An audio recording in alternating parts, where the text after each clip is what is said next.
No, she's in Chicago. No, she's the one in Texas or Chicago.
I'm sure he knows.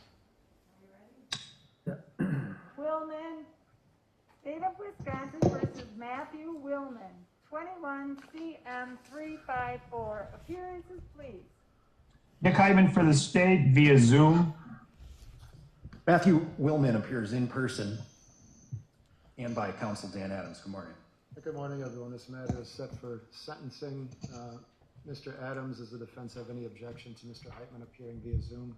No, Your Honor.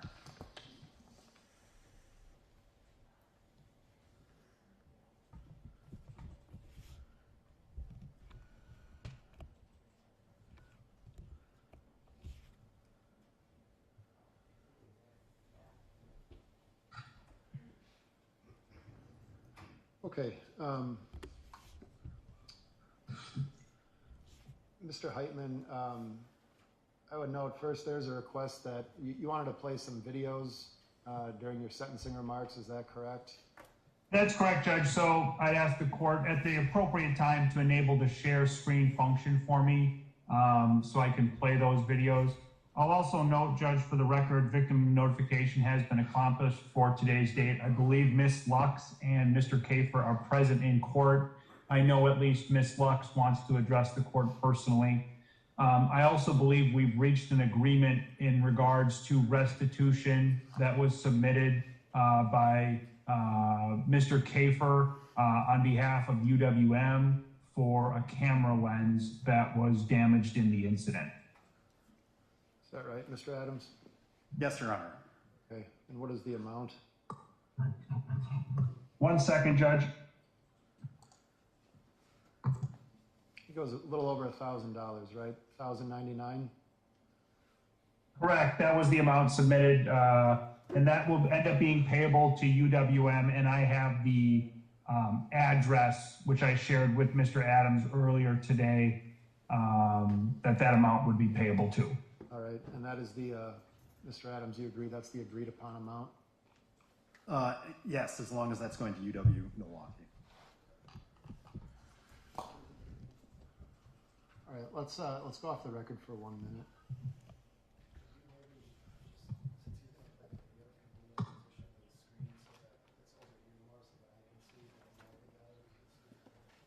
How do you want it exactly?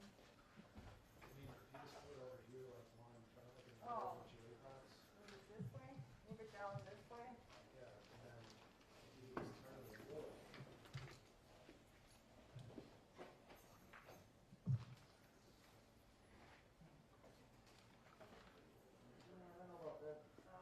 We're running out of room. Turn the gallery a little bit, but so the judge can see it too. Tell me when to stop. That's fine. I can still see him that way.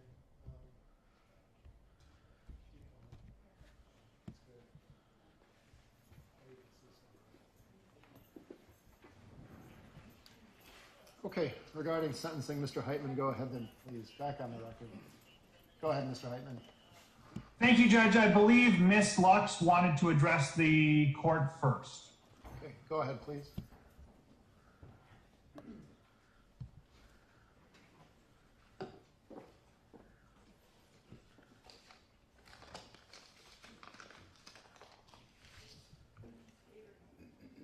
And if you could state your name for the record, please, ma'am. Mrs. Latasha Lux. Quote, our behavior shall inspire and sustain the confidence of our community. Whether on or off duty, department members shall not behave in such a way that a reasonable person would expect that discredit could be brought upon the department or that it would create the appearance of impropriety or corruptive behavior, end quote. Milwaukee Police Department Code of Conduct, Core Values 3.01 under integrity. Quote, on my honor, I will never betray my badge, my integrity, my character, or the public trust. I will always have the courage to hold myself and others accountable for our actions. I will always uphold the Constitution, my community, and the agency I serve, end quote. Hello, Matthew. We've never been formally introduced. I'm Latasha. A few things about me. Purple is my favorite color. I love all things Disney. I've been married to my husband for almost 18 years. I have 2 sons, 12 tattoos, and 1 dog. I am passionate about photography. On July 5th, 2020, our paths collided. There we were, me, documenting First Amendment rights in action, exercising my own First Amendment rights, and you attacking me, a woman with a camera. I found out after the fact you're a City of Milwaukee police officer, a man who took an oath to protect and serve. I walked away from that encounter forever changed.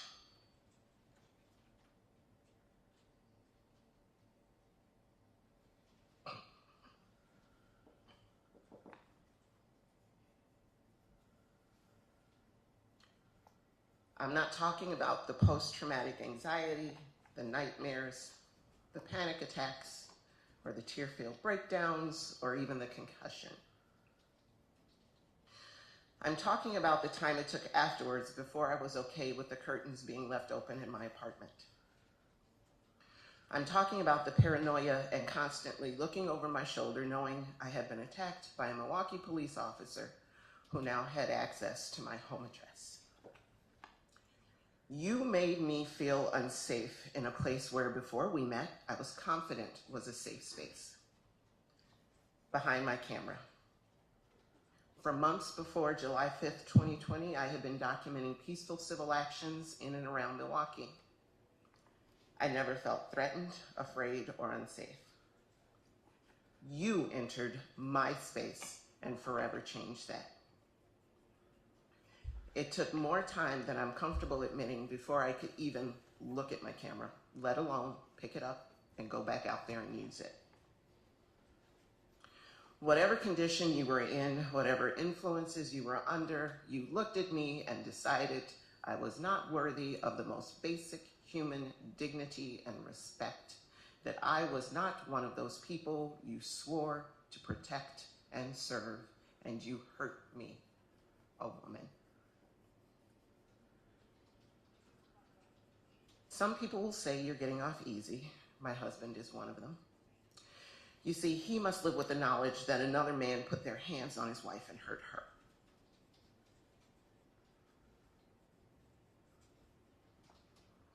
We're both hoping that you will finally be held accountable and made to take responsibility for the damage you did that day. More damage than a broken camera. I recognize the decision as to what happens to you now is out of my hands, and I'm okay with that. I will pray, though. I'll pray for the next person who happens to cross paths with you when you're in the same condition as you were in on July 5th, 2020, and that you won't be behind the wheel of a vehicle. I pray that in uniform or out, some unfortunate person doesn't make you so angry you cause more damage than a concussion. I pray the special woman in your life is never in the same situation you placed me in. Officer Willmann, No matter what your punishment, no matter what the punishment you receive today, you're guilty. Guilty of hurting me. Whatever excuse you give, you and I both know what you did that day. And now, Officer Willmann, the path we've been on together since July 5th, 2020 splits. You go your way and I go mine. I depart from you grateful that this nightmare is finally over. I leave you having become stronger than I ever thought I could be. I leave you knowing that I am enveloped in love and support from so many.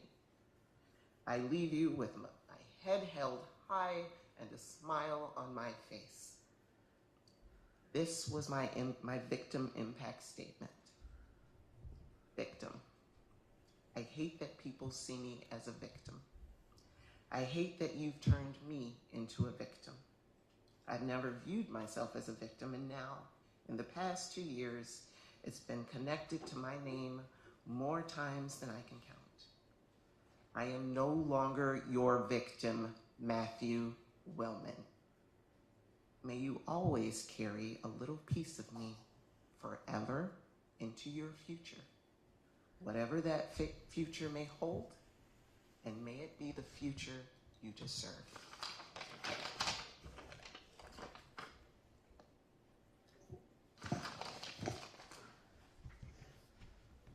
Are there any other victims that would like to be heard? Judge, it's my understanding Mr. Kafer also wishes to address the court. Okay. Go ahead, please, sir, and if you could also state your name for the record. My name is Sean Kafer, K-A-F-E-R. I'm a documentary filmmaker. I'm the project director or the program director of DocuWM at UW Milwaukee. For 22 years, I documented different events, things that are going on in the community. On July 5th, 2020, I had been following different marches that have been going across the city for over 30 days. I continued filming different marches across the city for over 100 days. I hadn't experienced more violence than I experienced that day on July 5th, watching Matthew Willmann leaving that bar, approaching me, breaking my camera lens, or the university's camera lens, knocking it to the ground, throwing punches at me, and then approaching Mrs. Lux, hitting the camera into her head and concussing her. The response was weak from the police that day. We were stuck, waiting for over 6 hours, as they did not want to give any charges to Matthew Willmann. Mrs. Lux was told that she can go home. I waited there till almost 10 o'clock at night. Later that night, I was given a disorderly conduct, and Mrs. Lux was given disorderly conduct that night also. The next day, it was dismissed. They did not want us to press any charges against Mr. Willmann.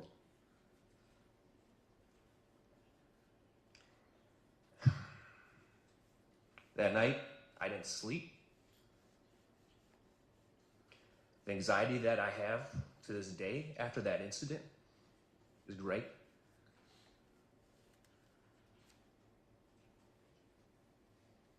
And the trust in the Milwaukee Police Department that night, and finding out that Mr. Willmann was a police officer in the Milwaukee Police Department, made me lose a lot of faith. That's all I have to say.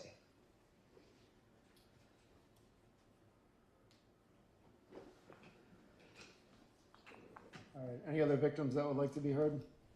No, Judge, thank you for asking. Okay. If the court wants to enable the share screen function, I've got about, 3 minutes of video I'd like to share with the court.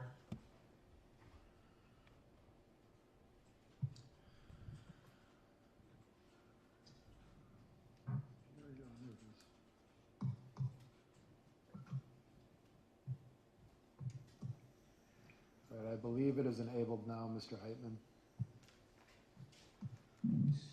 It is. Thank you, Judge.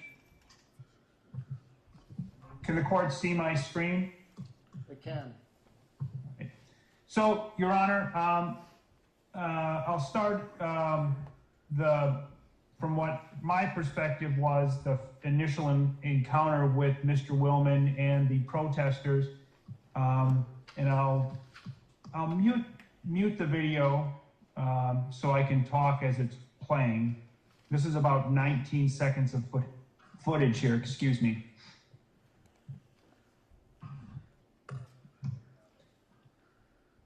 The court will see the protesters walking westbound. That's State Street that they're walking on. The court should have just seen, and I'll pause it and I'll bring it back. We can't actually see any video right now, Mr. Heitman. Oh, I'm sorry, Judge. One second. I thought you could.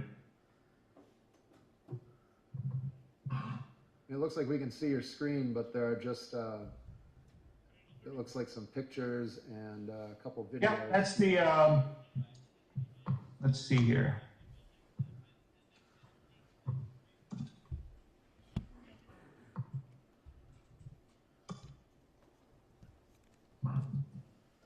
Here we go. This will do it. Is that better, Your Honor? Yes. All right, I'll start over. I apologize. So the court will see, and anyone else who's watching, I suppose, will see protesters here walking westbound on State Street. And I just paused the video, and I'll rewind it. If you can see my cursor right here, I believe the court will see Mr. Willmann's wife throw a beverage at the crowd of protesters, and I'll play that 1 second again. And at that point, the beverage has been thrown. She had walked towards the protesters, and then I'll pause this video here again, and I'll rewind it a few seconds. If the court looks over in that exact same area of the video, right about here, the court will notice this is the interaction, the initial interaction, I believe, based on my review of the evidence between Mr. Kafer and Mr. Willmann. And I'll play that again. The court will see Mr. Willmann, I don't know, almost make a pretty big, a roundhouse type punch. I don't know if that's even the, a haymaker, I think is the type punch. Doesn't strike Mr. Kafer, in my opinion, there. Mr. Kafer drops the camera. He's photographing at that point. And I believe that's where the lens is damaged, Your Honor. And then at this point, Mr. Willmann, can the court see my video again? Yes. Okay, and at this point, that's after that, Mr. Willmann and his wife are walking back towards where they were seated. So now they would be headed north, walking back north on, that's 3rd Street, Your Honor. And the protesters, the court will notice Mr. Kafer's on the left. That's Mr. Willmann on the sidewalk.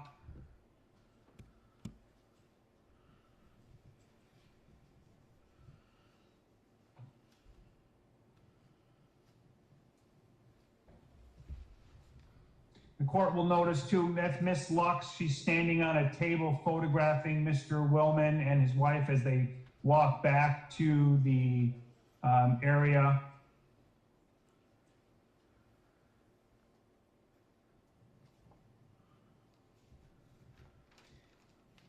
Then you'll see that's Miss Lux there. And then at this point, the court can see my screen again. That's the actual striking of the camera back into Miss Lux's face. So after that point, Mr. Willmann is pushed back by other members of this group. He ends up falling to the ground and I believe is removed back inside a bar. So that's the instance that brings us here today, or incident, I should say, that brings us here today. It's conduct that shouldn't have happened, and I think the court now knows or has seen the conduct he engaged in. unlawful conduct. And one of the things I want to echo, and I didn't talk to Ms. Lux or Mr. Kafer today, but I think this is something that is concerning, and if it struck me as well as it struck them without communicating about it, I think it's a legitimate concern, and that's if they're in the city of Milwaukee and they need help, they call 911, right? A city of Milwaukee police officer hopefully responds to them. That's a legitimate concern someone in their position will have, I think. This goes to, I think, the gravity of the offense. I'm Latasha Lux. I'm Sean Kafer. I was victimized by a Milwaukee police officer. What type of response am I going to get if I'm in need of service today in the city of Milwaukee? I hope to God and I trust the city of Milwaukee Police Department will treat them with more dignity and respect than they were treated with on that day, I think is a good way to put it. Mr. Kafer explained the situation in, I think, gentle terms about how they were engaged with by the initial investigating officers, and then through, I think, a very thorough investigation, ultimately, I should say, a very thorough investigation conducted by the Milwaukee police, the truth came to light. The correct parties were held accountable, or party was held accountable, and that's ultimately where we end up here today. And I think, and Mr. Adams will certainly speak more to his client's character, about his otherwise, as far as I'm aware, unvarnished record at the Milwaukee Police Department, which is certainly to his credit. Certainly also to his credit is his lack of any criminal record before today's date. Now he is, or as the plea date, he has a criminal conviction. Far past the age of expunction, so he'll carry that conviction with him for the rest of his life. This being his first conviction, that is also to his credit, having no prior record. Also to his credit is he did accept responsibility for his conduct in this instance, and that is to his credit. Certainly, the court knows he received the benefit of that acceptance of responsibility by pleading to the amended charge, or I should say the charges in the amended complaint would be a better way to put it. But he still accepted responsibility, and that again is to his credit. I believe Mrs. Lux and Mr. Kafer were ready and willing to testify in this case, but he did not force them to do that, which I think is, again, to his credit. And I know Mr. Adams will speak more to the character of his client, but what obviously isn't to his credit is the conduct engaged in on this day. And I think Ms. Lux put it well, sort of, if you're a police officer, you're never not a police officer. And his actions on this day do not speak well of his character, but again, it's one instance. But certainly, at the moment this was happening, the summer of 2020, very fraught with emotions and the perspectives of different members of this community and all communities really regarding race and law enforcement. And it came to a head here with Mr. Willmann engaging in unlawful conduct. The court, I think, has seen the gravity of the offense. I've spoken to the character of Mr. Willmann that I know. This is violent conduct, maybe not violent to the extreme, but certainly an act of violence. So I think there is, the court can fashion a sentence that considers the need to protect the public in the way the court sees fit. And I think with that information from the state and the victims of this offense, the court can fashion an appropriate sentence. Thank you very much, Judge. All right, thank you, Mr. Heitman. Mr. Adams, go ahead, please. Thank you, Your Honor. Excuse me. Your Honor, I want to make two overarching points in Mr. Willmann's case in support of our sentencing recommendation, which is for a fine. First, the process of this case has been the punishment. This case is a year and a half old, and the process that my client has gone through is unlike any other client I've ever had. It is reminiscent of the bad old days before we reformed the criminal justice system in this country, where people were taken to the town square, put in a stock or stocks, their head in with their fists, locked down for some period of time, and where the townspeople would throw rotten fruit and rotten eggs at someone. That's what has happened digitally to Mr. Willmann since July 5th of 2020. He's been in a media and social media stockade in the public square.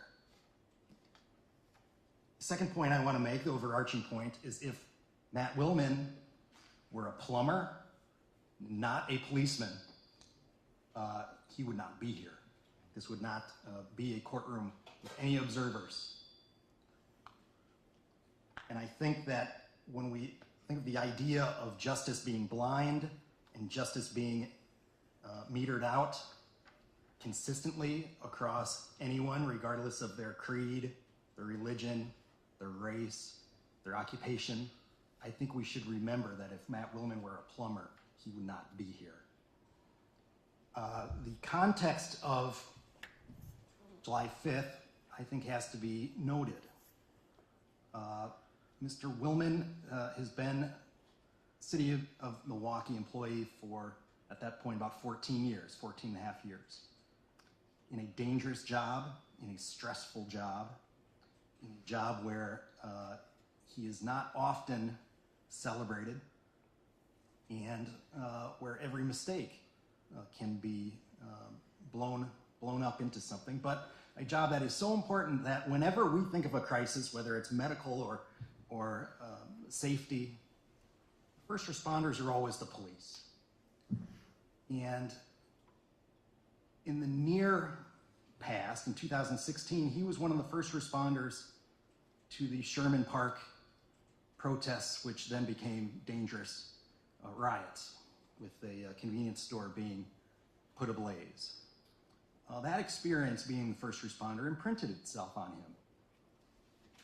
He has, of course, gone to any number of dangerous, scary, traumatic incidents in his time as a city employee. But the context of 2020 is even more telling. 37 days before this incident, 37 days. Mr. Adams, if you curl the front of the mic, I'm sorry to interrupt. You can just curl it down. Pretty hot here, and I speak loudly. Yeah, thank you. He was responding to the intersection of Locust and MLK in the city of Milwaukee. He had been assigned to, which was his assignment, the motorcycle unit. At that point, at 3:30 in the morning on May 29, there was fear that the 5th Police District was going to be overrun by a protest that devolved into violence. He, with his squad of motorcycle police officers, were coming down that hill from Locust. I know, anybody coming from the east side knows this hill, near that Burger King, approaching the MLK library, when one of his fellow motorcycle police officers, Patrick Ray, was shot in the leg, right in front of him.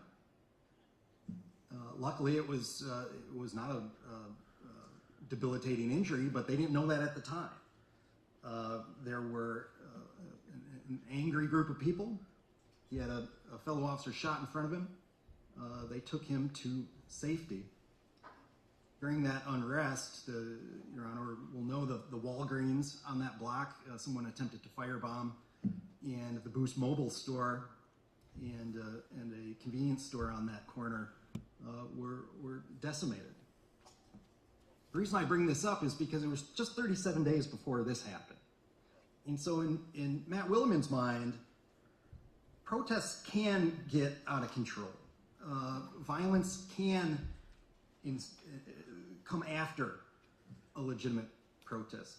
And one other thing, he shared that experience of seeing a fellow motorcycle officer shot in his leg with his wife, Maria. And they had talked a lot about policing. They had talked a lot about his job. Maria, who's in the gallery today,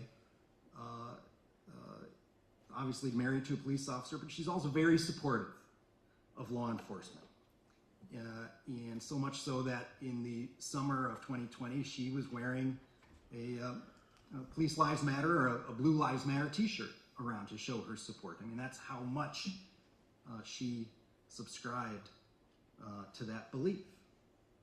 So this context is important because on July 5th, having worked nearly daily responding to different, not only street crime and normal crime, but also making sure that the protests that were all over our city, not only were they on their best behavior, but also that they were protected. And he was working for sometimes 18, 19-hour shifts on his motorcycle, making sure that this city was safe. But he had a rare day off on July 5th. And he and his wife decided to stay in the city. I should note, they live in the city. They're city residents. He's not since residency has been changed at the state level, many firefighters and police have left. They live in Slinger and Jackson. They come here to work, but they live elsewhere. He made the decision not to do that. He's a city resident. He's from here. He wants to be here. But they came to their downtown to have a beer and to get lunch, not expecting anything other than that, other than to spend some time with each other. Their two children were being taken care of by others. So they're sitting there recreating, and they hear this telltale din of a march, which, again, my client knows very well because he had been responding to these for the last month and a half. And they start to hear some chants. And in particular, Maria hears some chanting over bullhorns of "fuck the police" and "fuck 12" and other things that, given her disposition towards law enforcement, was incredibly offensive. And she decided to give them a piece of their mind. And this is where, if we had one of those, some science fiction reverse the clock, this is where we'd want to go, stop. Let's not do this. This is a very bad decision. She walks to the corner holding her beer in a plastic cup, and she's then engages the marchers with a "All Lives Matter, Blue Lives Matter" statement, yelling at the protesters. The protesters return in kind, which I think was completely expected, which was "F you," and to call her names and to start walking towards her to respond in kind. Not to engage in any type of civil or productive conversation, but people just yelling at each other in the street. Maria responds to this by flinging her drink. She had a third of a beer in this plastic cup in the general direction of these protesters. And of course, again, the expected outcome happens. Even more umbrage is taken by the protesters, and everybody starts yelling, flicking each other off, using expletives. Somewhere in this time period, Matt Willmann does what any partner would do. Any spouse seeing their spouse in the middle of something gets up and walks quickly towards this corner. Sees people taking her picture, getting in her personal space. He responds in kind. It's interesting that the prosecutor used a single vantage point to show Your Honor this video. There is a better vantage point of the first part of the interactions on the corner, specifically with Mr. Kafer from an east to west, looking almost directly at the storefront, where it's very clear, and we noted in our motion to modify bond early on in this case, it depicts some hand movements by Mr. Willmann at Mr. Kafer. Mr. Willmann turns back towards the corner. Mr. Kafer then looks down fully after Mr. Willmann has turned away from him. It's our belief that Mr. Kafer dropped his lens. It was not struck out of his hands or off of his camera.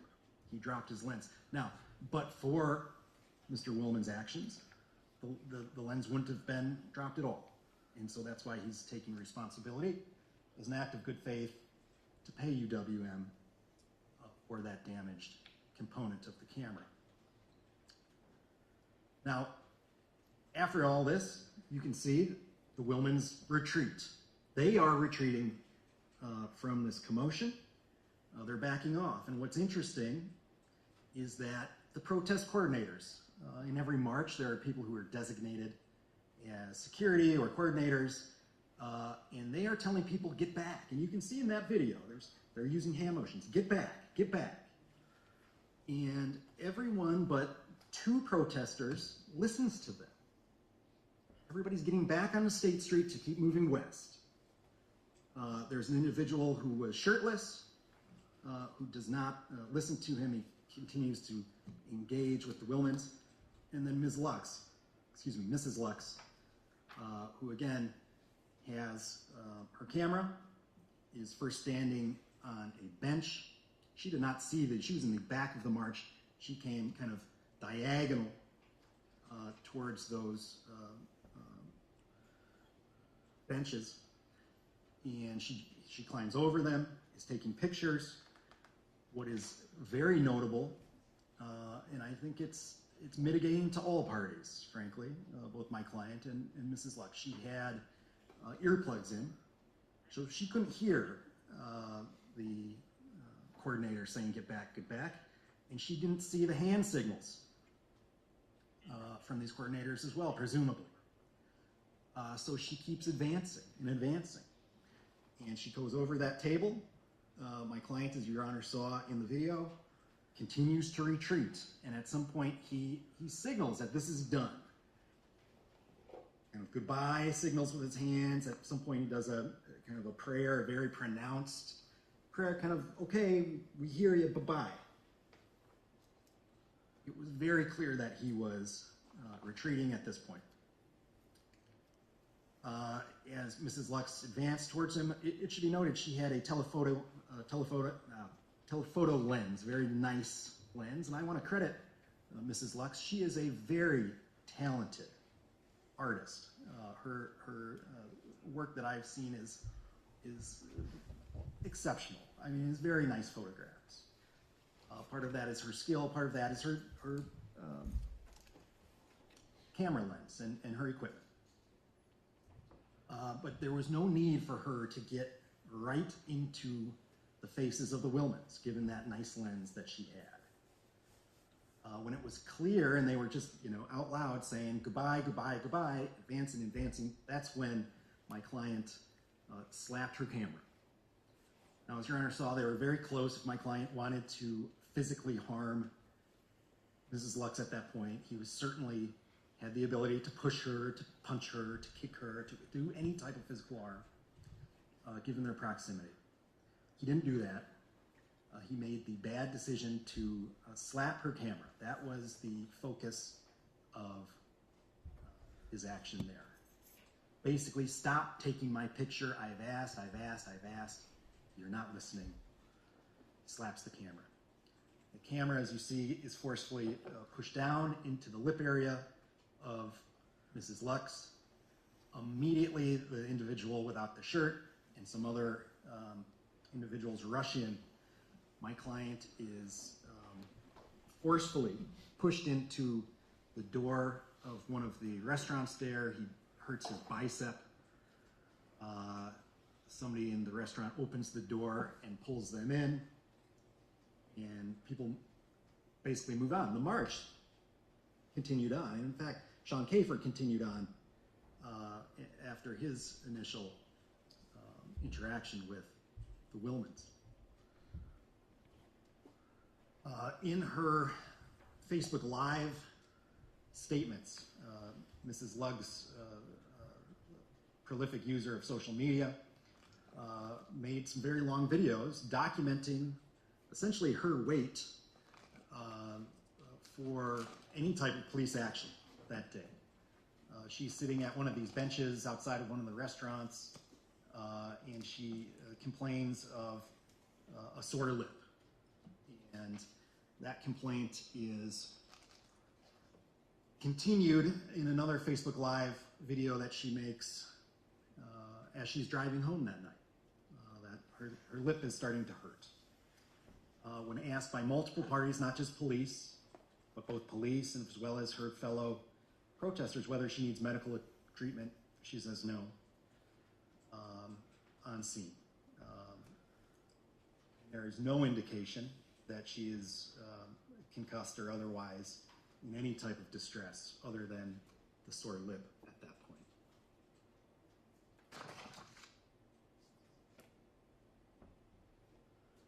The process really has been the punishment in this case. We know that the people, you don't march because you're complacent. You don't march because you want the status quo. I am completely sympathetic as a criminal defense lawyer. I'm completely sympathetic to why my fellow citizens are marching. We're marching, continue to march. I'm completely sympathetic to the Kafer's Bullhorn Films. Sean Kafer has what looks to be a very dedicated, professional enterprise to document the marches and civil rights aspects going on in this community. And I think that's a good thing. But a couple points. This interaction that happened on July 5th is not, as the prosecutor said, any type of culmination or coming to a head of the race and law enforcement dynamic from 2020. That is not what this is.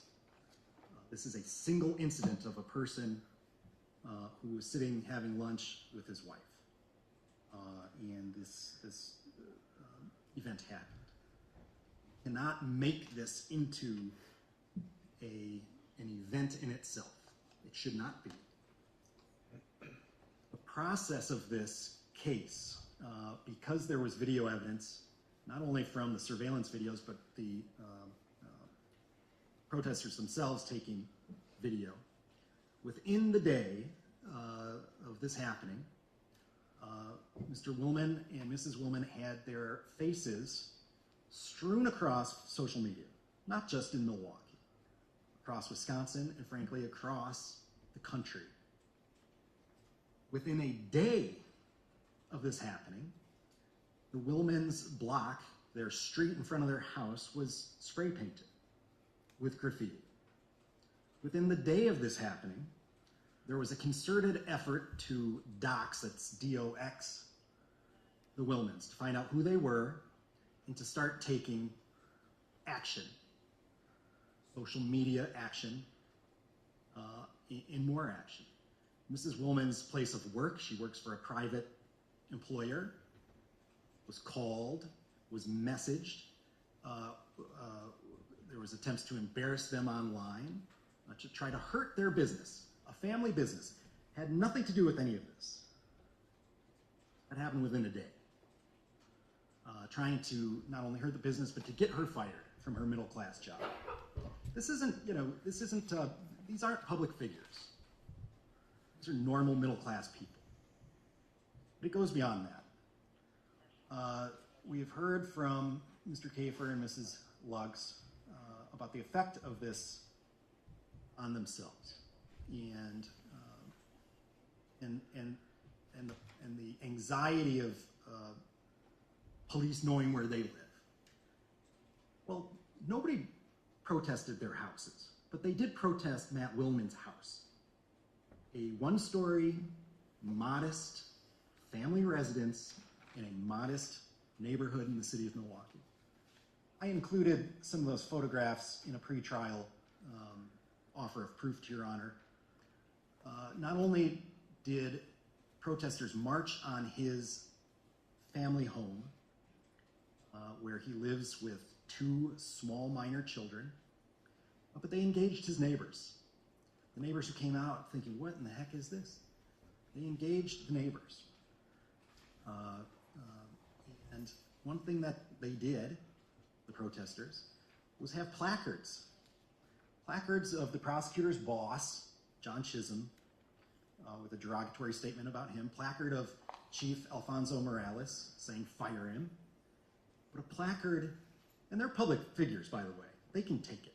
But a placard of my client calling him a crooked cop with his face on it, showing to his neighbors. A nearly professionally produced placard that they marched, and by the way, left in his front yard. Not only did they create placards, but within days of this offense, people started selling merch. T-shirts that said, fire Matt Willmann with a fist. T-shirts and stickers. Now, if you're Donald Trump or Joe Biden or Hillary Clinton or, frankly, John Chisholm, you can expect that your name may be in a derogatory bumper sticker. But a lying police officer, a middle-class, not public person, knowing that that's around, has been extremely hard. After this happened, there was a concerted effort, and the phrase that was used on July 5th by Mrs. Lux when she posted the photograph she took during this instance was, let's make them famous. Let's make them famous. And indeed they have. Your Honor, I have analyzed media on a number of criminal cases. And sometimes it is maddening how little attention is paid to the homicides, the reckless driving, the very serious offenses that occur day in, day out in this community. I analyzed how many media cycles, meaning how many days of coverage this event received.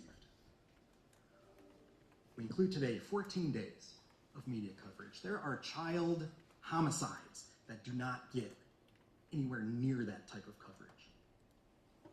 And every time that he's in the media, he gets text messages, people see it, people he grew up with, hey, are you okay? Hey, I saw you in the news again. There is a real impact of that on not just Mr. Willmann, but Mrs. Willmann as well. Let's make him famous. He has received his department punishment. Police and Fire Commission came together. They suspended him for 45 days. That's 45 days unpaid. For a middle-class family, 45 days without a paycheck is a major undertaking. He was also taken off the motorcycle squad.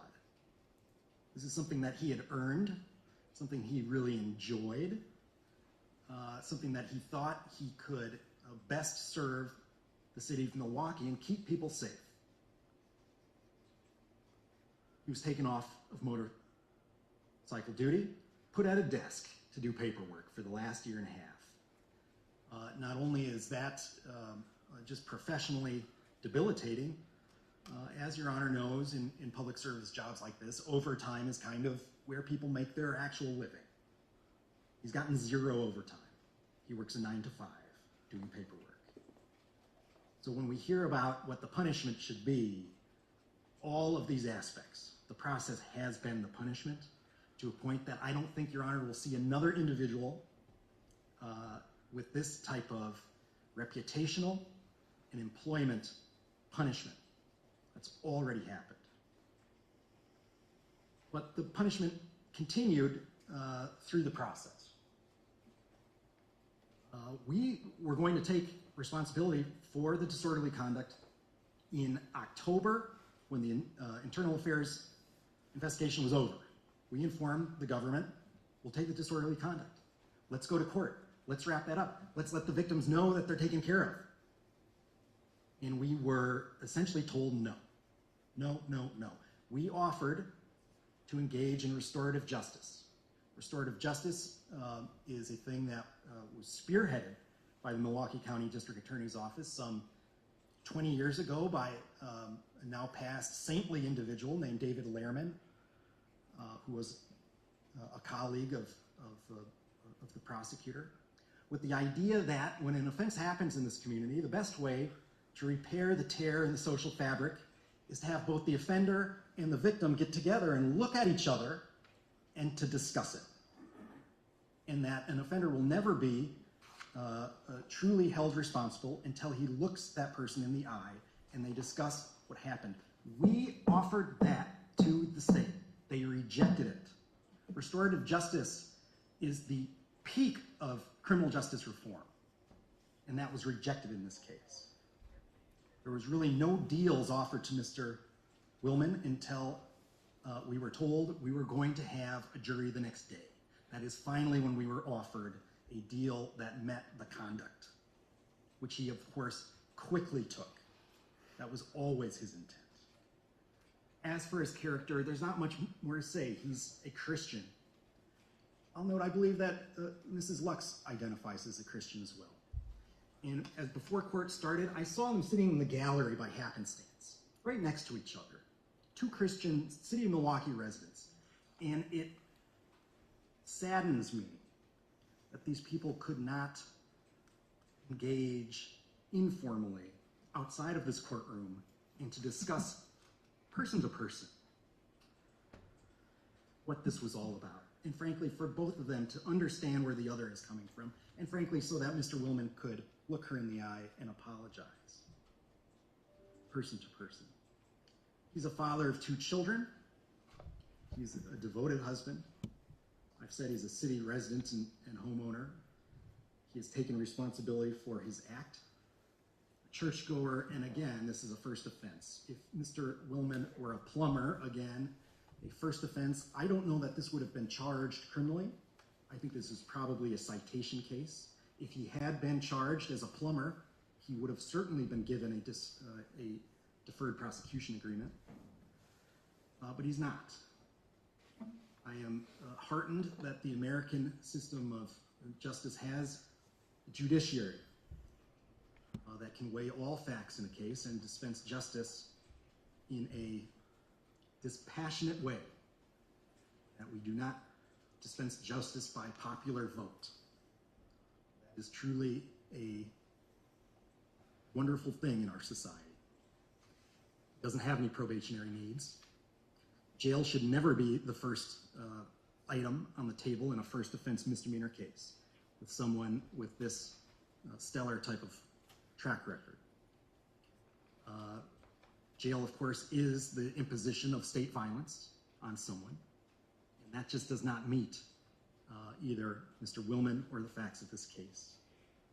The stigma of the conviction and the Googling of Matthew Willmann's name long after he dies will include the stigma of this case. He has gone through punishment, Your Honor.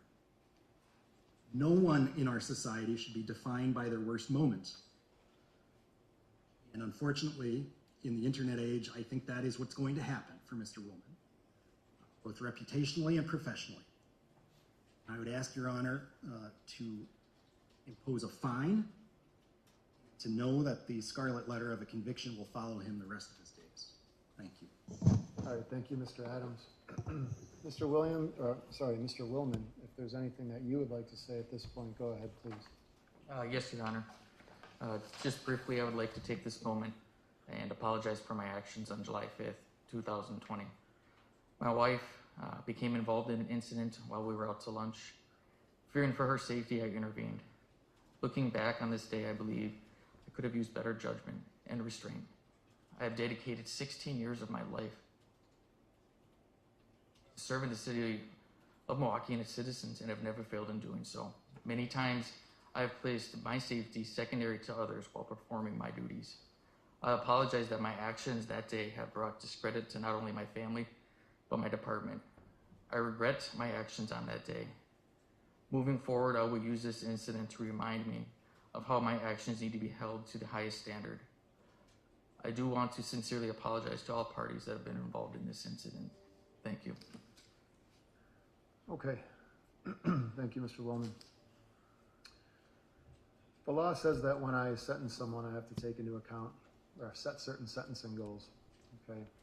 Those goals are potentially punishment, deterrence, and rehabilitation. The way I set those goals is I look at 3 different sentencing factors. I consider the gravity of the offense, I consider the need to protect the public, and I also consider the defendant's character and any rehabilitative needs. Okay. I'm going to start by saying that I don't think that you have any rehabilitative needs per se. Okay. So the sentencing goals are going to be punishment and deterrence. All right.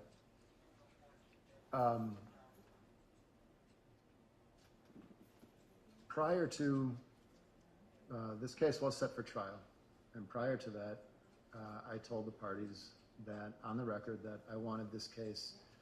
This was during pretrial motions, and I told the parties that I want this case to be tried as, to stay as closely to the issues at hand as they occurred on that day as possible. And so when I sit here today and I look at the record and I consider the sentencing remarks of the state and the defense, I still want to impose a sentence that, while taking into account what occurred on that day and the different things that were involved, that still, hews as closely to the actual charge in this case, okay, which is disorderly conduct and a citation for disorderly conduct, okay? There is no question that what occurred was serious. Okay, not only in the sense that there was harm to the victims. Okay, there was a damaged camera. There were some injuries. Okay, the amended complaint just alleges that there was otherwise disorderly conduct. Okay, when you watch the video, the first video that the state showed is a little bit harder to see, okay, because Mr. Willmann, you were stationed further away in that shot. The second one, when Mrs. Lux was approaching you and taking taking your photo, was much closer, much easier to see, okay? And when you turned around and you struck the camera, that to me seemed like a violent act. It was a violent act, okay? And, you could say it was a slap. It's hard to tell from the video whether it was open-handed or closed-handed, but, it was a roundhouse. And you made contact with the camera, which is close enough to her face that, you should have recognized that punching at her camera at that point was like punching her, okay? Because if you hit that camera, where is it likely to go? Which is what happened, okay? So when I talk about the gravity of the offense, Mr. Adams stated that, made a reference to justice being blind, okay? And that is true. in the same regard, when I look at the gravity of the offense, I can't ignore the fact that you are a sworn law enforcement officer. Okay? And that doesn't mean that justice treats you any differently, but it does mean that you're held to a higher standard. Okay? And I think you realize that. And you've already suffered many of those consequences of being held to that higher standard. Okay? On the one hand, you are held to a higher standard. On the other hand, as your attorney mentioned, you likely also took a lot more heat for this than you would have otherwise if you had not been a law enforcement officer. Okay? And, you know, that is, in some respects, and I'm not, you know, passing judgment on what happened or didn't happen after this necessarily. But what I'm saying is that, you know, in some regards, because you are held to a higher standard, it's to be expected that you would take more heat. But the flip side is that you've taken that heat. Okay, you've taken those consequences at this point already. The case has been going on for a year and a half, a little more. Okay, you've already, your attorney referenced the suspension without pay. Okay, that's a consequence that someone in a different profession would likely not have undergone, right? Had to suffer those consequences, and you did. Okay.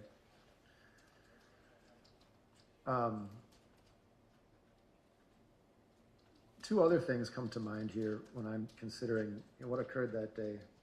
I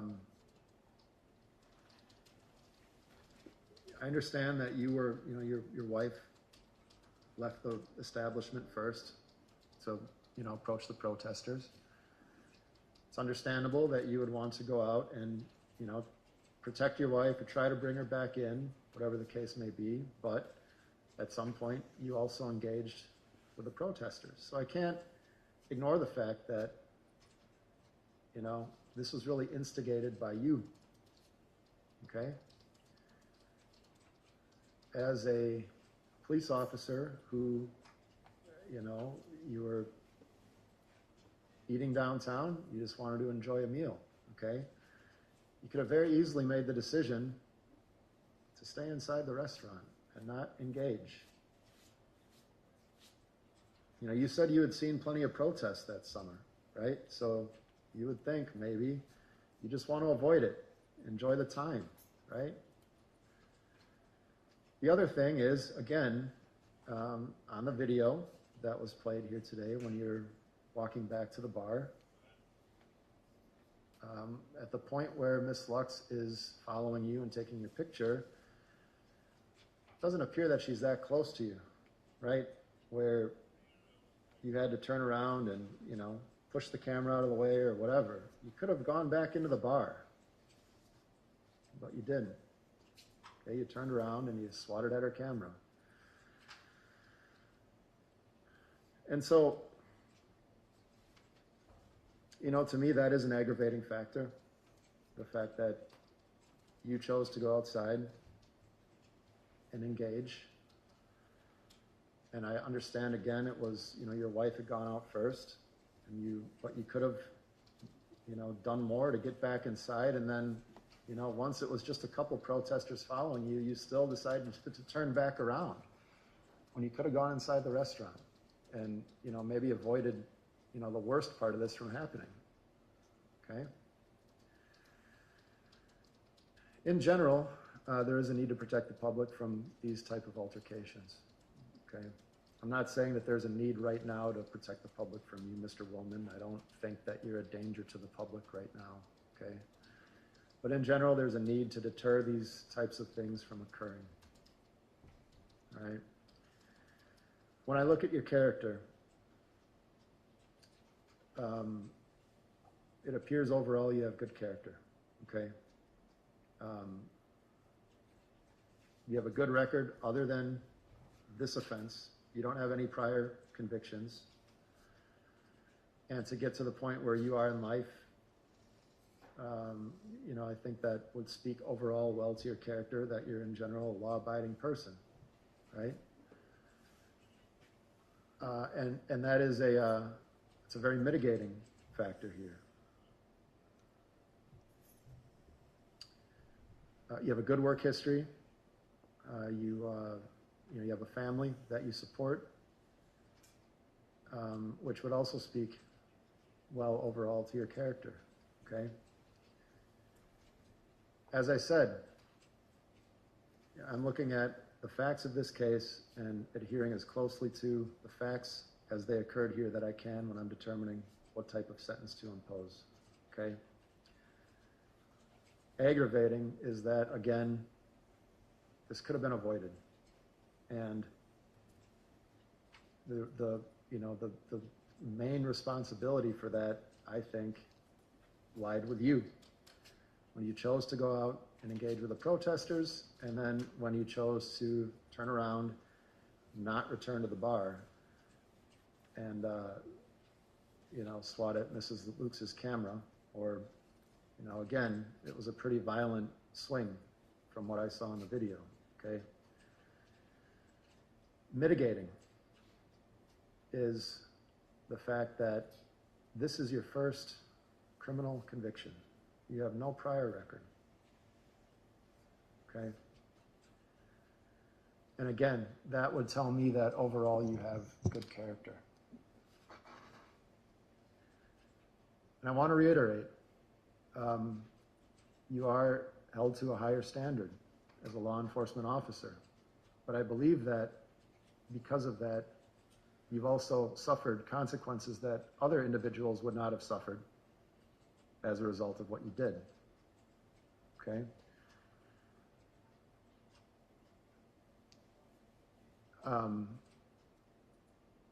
It's not to impose jail time on anybody is not a thing that this court takes lightly or that any court should take lightly, to deprive someone of their liberty, okay? Especially in this particular case when this is your first offense, okay? So when I consider, and I want to state for the record, I've had an opportunity to review the victim impact statements and the victim request for restitution, okay? So when I consider all of these things, I consider the sentencing goals of punishment and deterrence. I consider the seriousness of what occurred, the need to protect the public, and I also consider your character. I think a fair sentence in this case is as follows. As to count 1, the misdemeanor disorderly conduct, I'm going to impose the maximum fine of $1,000, okay? I am going to order that you pay restitution to UW Milwaukee in the amount of $1,099. You'll have to submit a DNA sample and pay the related DNA surcharge. Okay. As to count 2, the citation for disorderly conduct, I will also impose the maximum fine of $250.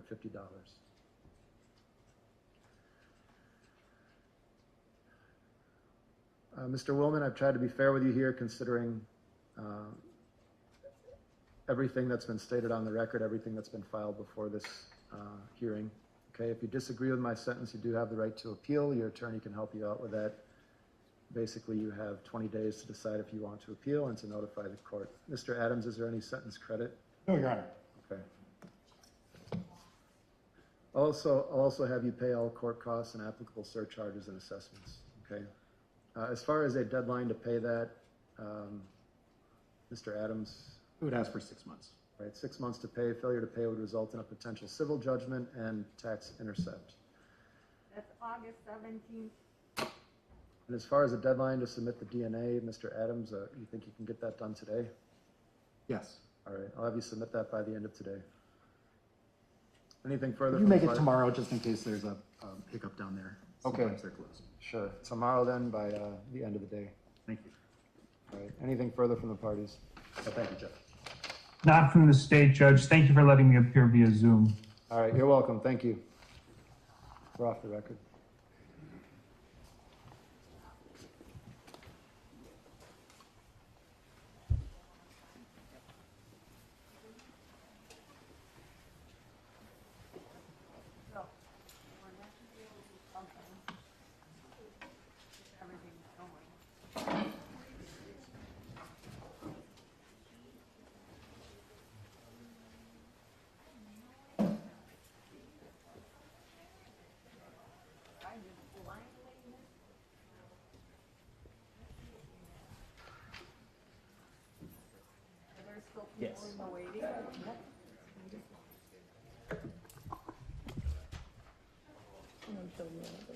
Yeah. So I understand